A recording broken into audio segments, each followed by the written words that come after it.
जय माता दी। नवरात्रि के 8वें दिन माँ दुर्गा 8वें स्वरूप महागौरी की पूजा की जाती है। इस दिन की कथा अत्यंत पवित्र और भावनात्मक और गहन आध्यात्मिक अर्थों से भरी होती है। मैं आपको विस्तार से सुनाऊंगी। 8वीं अष्टमी की कथा मतलब 8वें दिन की कथा।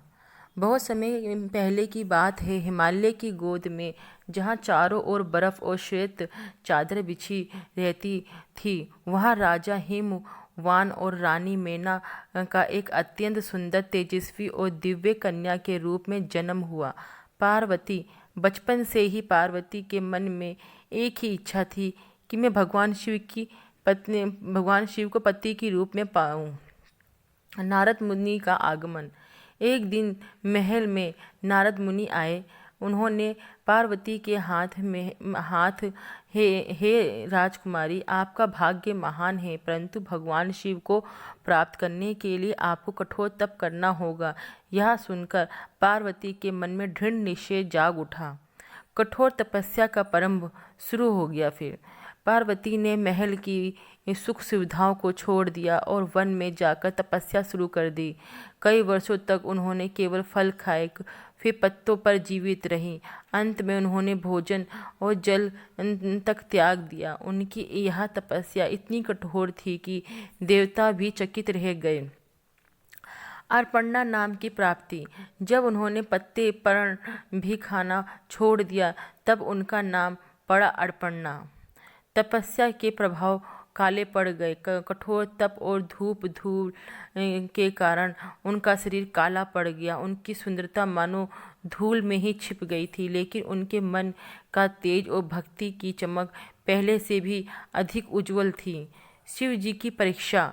भगवान शिव ने उनकी भक्ति की परीक्षा लेने का निर्णय किया। वह एक ब्राह्मण के वेश में आए, उनके पास पहुँचे और बोले, तुम जिस शिव को पाने की इच्छा रखती हो, वह तो अघोरी, भस्मधारी और विचित्र स्वभाव के हैं। तुम जैसे राजकुमारी को उनसे विवाह नहीं करना चाहिए। यह सुनकर पार्वती क्रोधित हो गई और बोली, आप शिव जी के बारे में ऐसा कैसे कह सकते हैं?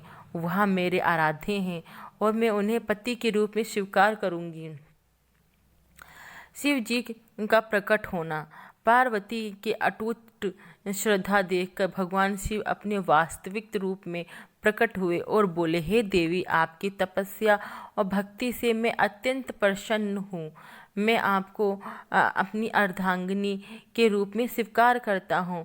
पार्वती का हृदय आनंद से भर गया।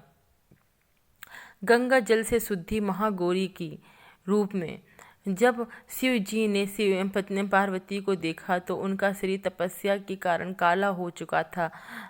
तब भगवान शिव ने गंगा जी के पवित्र जल से उन्हें स्नान करवाया। जैसे ही जल उनके शरीर पर पड़ा, उनका रंग अत्यंत गोरा और उज्जवल और दिव्य हो गया। उनका यह रूप इतना तेजस्वी था कि चारों ओर प्रकाश फैल गया। इसी कारण उनका नाम पड़ा महागौरी। माँ महागौरी का स्वरूप। वे श्वेत वस्त्र धारण करती हैं। उनका वाहन बेल नंदी है। उनके 4 हाथ हैं। एक हाथ में त्रिशूल, एक हाथ में डमरू, एक हाथ में अभय मुद्रा में एक वरदान देने की मुद्रा है। उनका रूप जीवन में शांति, पवित्रता और सौम्य का प्रतीक है। अष्टमी का महत्व। नवरात्रि की अष्टमी को विशेष रूप से कन्या पूजन किया जाता है। माँ महागौरी की पूजा से पाप नष्ट हो जाते हैं, जीवन के कष्ट दूर होते हैं, मन को शांति और सौभाग्य मिलता है। कन्या पूजन की कथा। एक बार एक गरीब ब्राह्मण था, जिसके घर में कोई संतान नहीं थी। उसने नवरात्रि में श्रद्धा से माँ की पूजा की और अष्टमी के दिन कन्याओं को भोजन कराया। कुछ समय के बाद उसके घर में सुंदर कन्या का जन्म हुआ। कहा जाता है कि वह स्वयं महागौरी का अंश थी।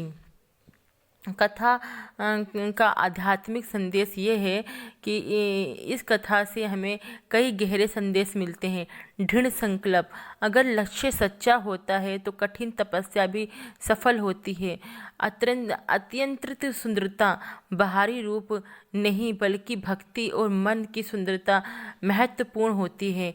धैर्य और विश्वास। पार्वती ने वर्षों तक तप किया, तब जाकर उन्हें शिवजी मिले। पवित्रता का महत्व। महागौरी का श्वेत रूप जीवन की शुद्धता और सादगी का प्रतीक है। समापन। जब भी आप अष्टमी की पूजा करें, मन में यह भाव रखें, हे महागौरी, मेरे जीवन में सभी अशुद्धियों को दूर करें और मुझे पवित्र और शांत और संतुलित बनाएं। बोलो महागौरी की जय। बोलो जय माता दी की।